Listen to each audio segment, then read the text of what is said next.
Please join me in welcoming back to the great state of Texas and Second Baptist, Trey Gowdy. That's funny. Oh, let me start by saying thank you to whoever edited that. My mom and wife have both asked me to refrain from using any words that would not be appropriate for children, and I remember those hearings a little bit differently from what I just saw, so thank you to whoever did the editing. Awesome. Well, Trey, we're glad to have you back here at Second and back in Houston. Thank you. It feels like home. As I was sharing with you on the way over here, I'm going to move my church letter here because this is not the reaction I get when I go to my church back in South Carolina. It's more, where have you been lately? Yeah. All we want is your tithe, so that's it.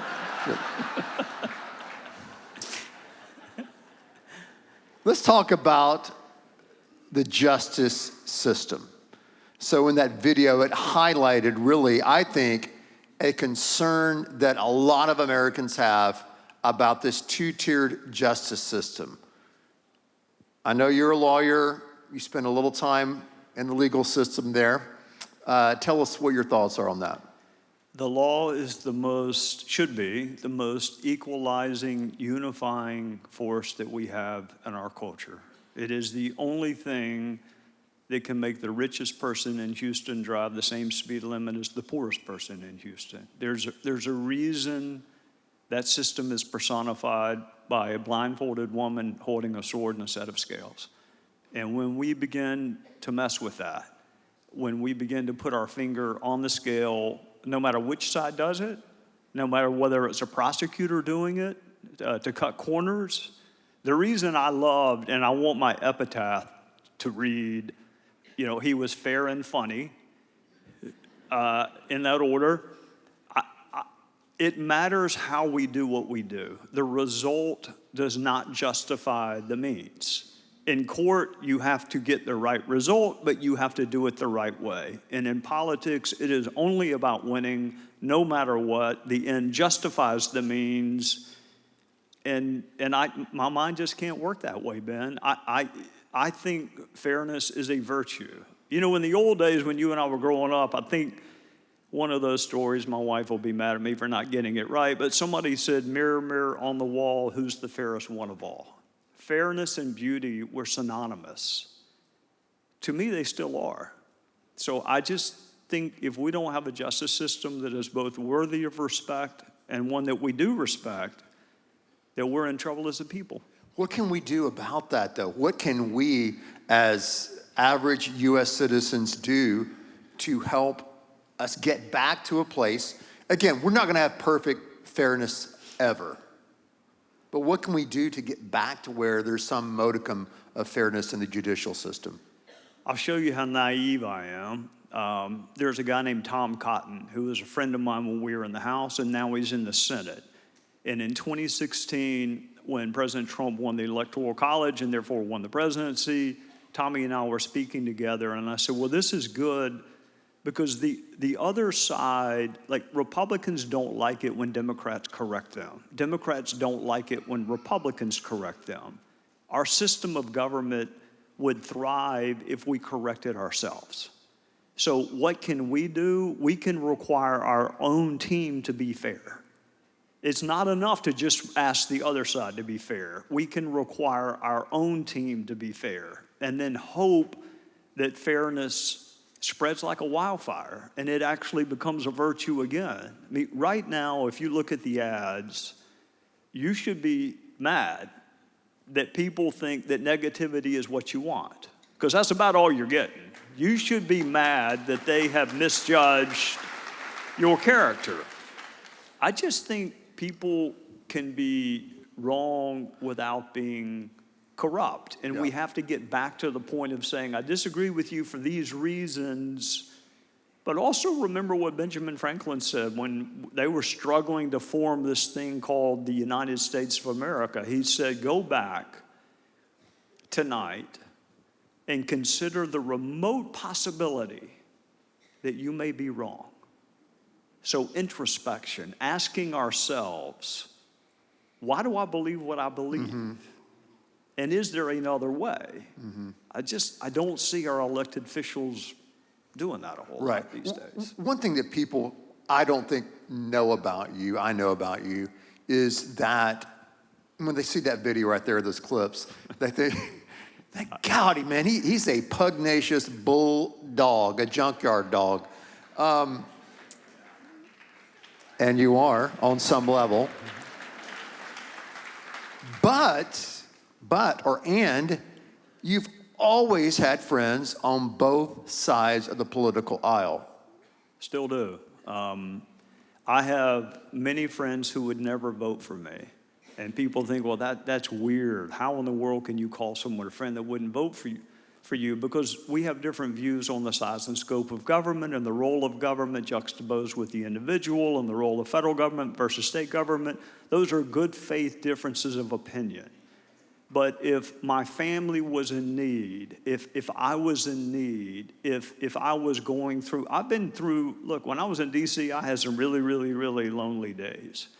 And if you were to look at my phone, the number of texts that I got from people who were on the other side, privately, we do not act the way you see publicly, or we used to not. I don't know what it's like now. So we did you a disservice. You saw whoever was the angriest that night at one another on television. What you didn't see, you've been great. You have kept me in San Pellegrino sparkling water from the moment my plane arrived. Yes, I have. I drank Diet Coke until one night at dinner, a colleague of mine named Joey Kennedy, who would never vote for me, never voted with me, but he said, Gowdy, Diet Coke's gonna kill you. Let me introduce you to something called sparkling water. And I've not had a Diet Coke since then. Now, I'm broke because San Pellegrino is very expensive, and maybe that's what he wanted. But I was telling you privately, even this week, a very progressive United States senator who I never voted with called to check on me. People don't see that on cable news. They see the anger and the fear and the frustration. They don't see what really happened off camera. And you can disagree with someone and still have a modicum of civility. Right. Speaking of off camera, so I was watching the first presidential debate between Biden and Trump. And what got me was not the political arguments. I could care less. I already knew those. What got me is when they started getting down in the weeds and talking about who is the better golfer. So, who is the better golfer? Is it Uncle Joe or is it Donald J. Trump, Gowdy? I have never played golf with President Biden. I've played golf several times with former President Trump. I know the media doesn't like it when I say this. He played very, very well. I mean, he's 18 years older than we are. I mean, everything on me hurts right now. I can't imagine being 78. Right. He and I were partners, or have been partners, every time that we played together. So he was smart in who he picked to be his partner. We didn't have to cheat to win.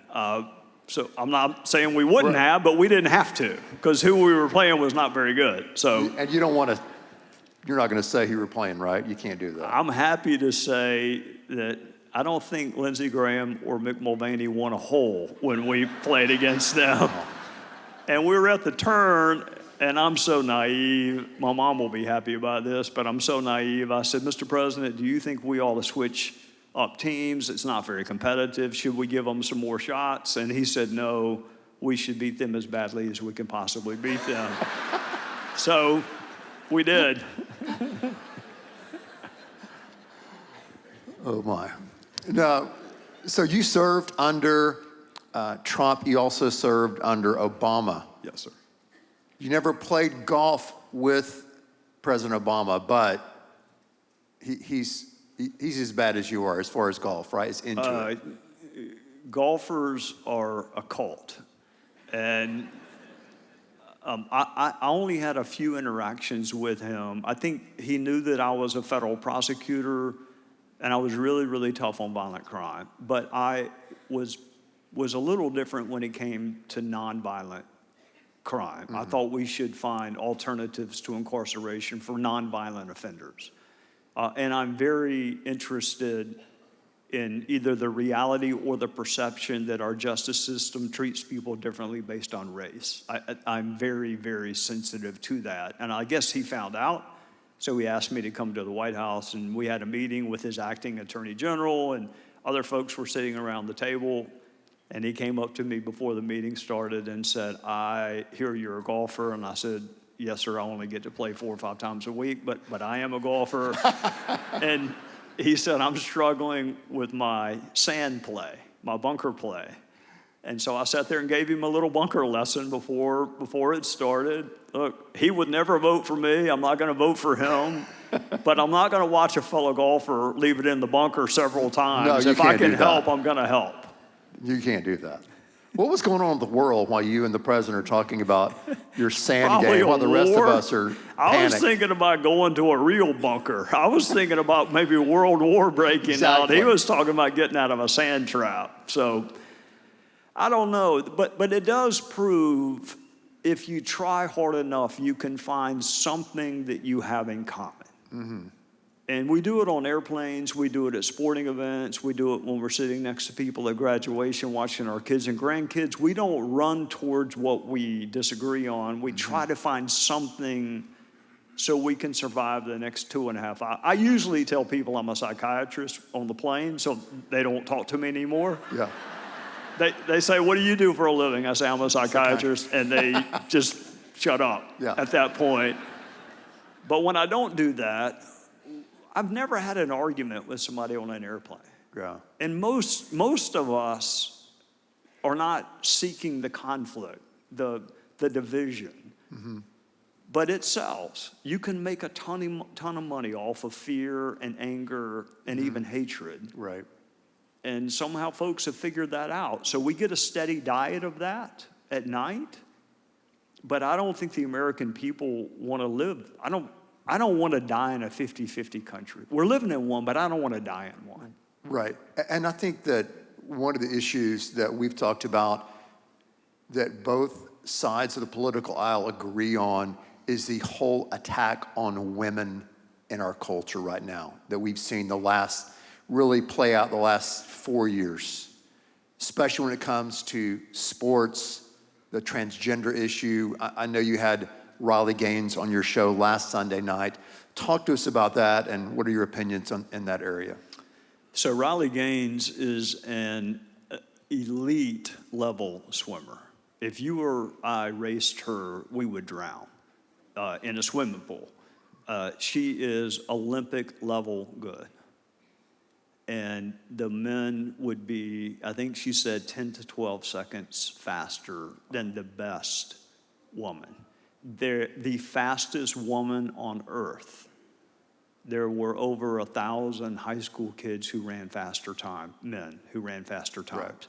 It's not fair. And again, back to the word fairness. I think I watch more women's college basketball than I do men's now because South Carolina is good and LSU is good and Baylor's good. Yeah. There's a beauty, there's an authenticity to the way that women play basketball. Mm-hmm. Men, it is dunking and it is three-point shots. They're going to ruin women's sports. You don't see women trying to play against men. You see men trying to play against women. Yes. And I am really surprised that more women are not speaking out like Riley is doing, and some others are also. I just think they're going to ruin sports for girls and women if they allow biological males to compete against them. Mm-hmm. It's a fairness issue, mm-hmm. and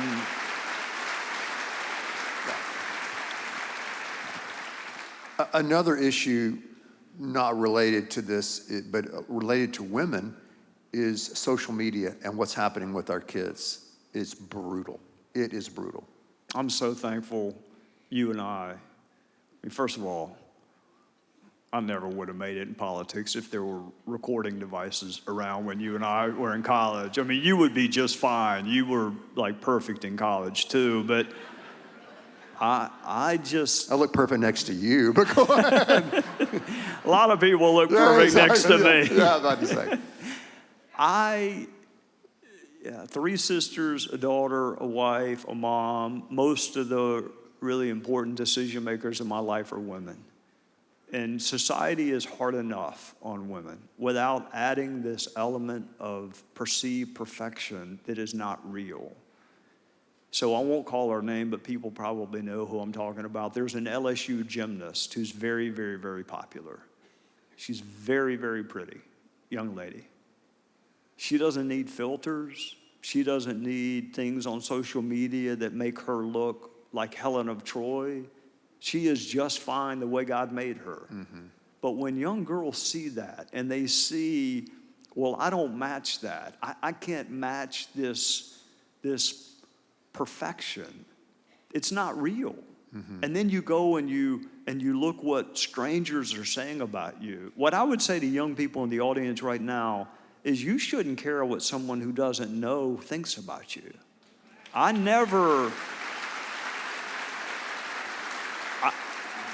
I would watch my colleagues strolling through their Facebook postings to see the comments.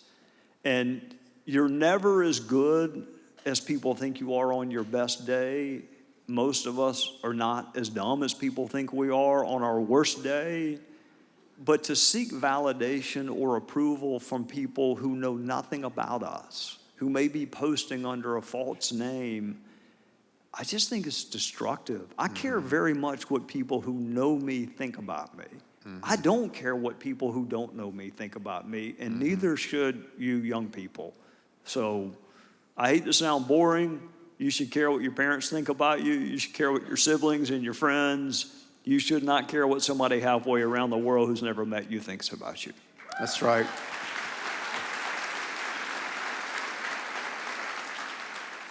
Well, speaking of halfway around the world, we have people in our congregation here at Second who are from all over the world. There's no telling how many countries are represented here today in this room.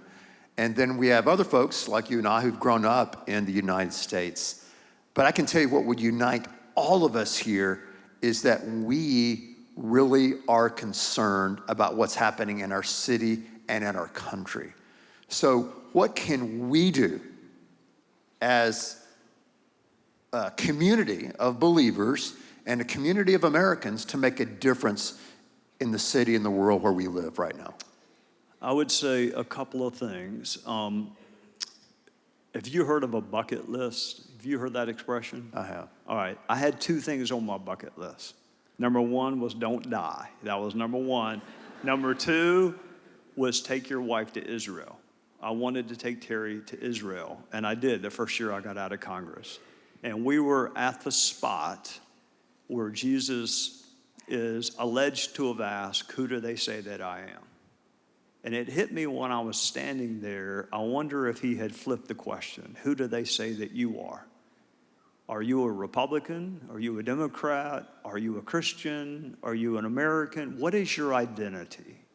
And then I had Tim Scott run through my mind, because when Tim is asked, he says, I'm a Christian who happens to be conservative, and oh, by the way, you may have noticed I am black. That is the order in which he sees himself. So how do we see ourselves? Is it a follower of Christ? Are we Republicans or Democrats who attend church? What is our identity? And then if we don't like where things are going, we have to embrace the art of persuasion. We have to convince people that we care about, people that are in our sphere of influence, that there is a better way. So how do you persuade? Well, you know what doesn't work? Insults don't work. If you've been married for more than 30 seconds, insults do not persuade. In fact, it makes us more likely to say, I don't care how right you are, I will never agree with you. Our brains are not wired to process insults favorably. So ask yourself the last time you feel like an elected official tried to persuade you. not validate you, not ratify what you believe, but actually move you ever so incrementally closer to where they are. If you don't like where we are as a country, then we have to persuade our fellow citizens that there is a better way. And if you don't know anybody that disagrees with you, if no one in your life has a different set of beliefs, then who are you going to persuade? People who agree with you don't need to be persuaded. So, I made a living, modest as it was, persuading 12 strangers who couldn't get out of jury duty. That's how I made a living. Yeah. Insults don't work. Facts, authenticity, sincerity, that works. But I'll tell you what, you put up a bunch of my cross-examinations. Let me tell you what I've never been able to cross-examine. Never won a cross-examination with. Got beat every time I tried. An authentically lived life. I never won an argument with an authentically lived life. Mm-hmm. So if you want to change Houston or Texas or the country, I would say start by living out what you purport to believe. And show people a sermon as opposed to telling them one. That's awesome. That's great.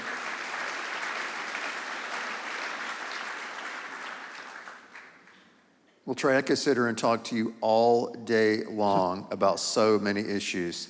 And you didn't ask to do this. I haven't done this on any of our interviews on this trip, but you're on every Sunday night. I know you're probably going to know Eastern time. What time are you on Eastern time? Eastern time 9, so if my math is right, it'd be 8 o'clock in Texas. So 8 o'clock on Fox is when you're on, and it's called Sunday Night in America, right? In America.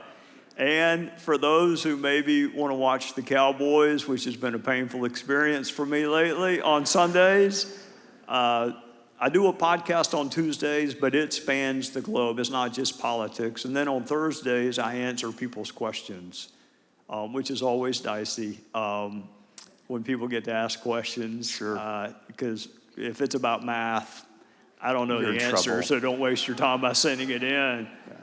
But Fox has been great. You know, they've never once said you can or cannot have a guest on. I have people that have different, tonight I will have people who have different political beliefs. Mm-hmm. And it'll be civil, and I don't interrupt people, contrary to what I may have done in the courtroom and in Congress. I try to be a civil host. I don't learn a lot from people who don't know more than I do. Mm-hmm. So I want to have people that have a different perspective on, and then the audience leaves feeling, it's Sunday night. I want us to focus on what's good about this country. Yes. And there is far more good than there is not good. We just get the proportions out of whack sometimes. We focus on the wrong thing. That's so true. Well, man, I want you to know that you have a friend here at Second Baptist. You have a friend here in Houston. We love you. We believe in you. We pray for you. And we continue to pray that God will use you in the sphere of influences where he's placed you. Thank you for being here, Trey. Really appreciate it, brother. All right, see you in the helicopter. Trey Gowdy.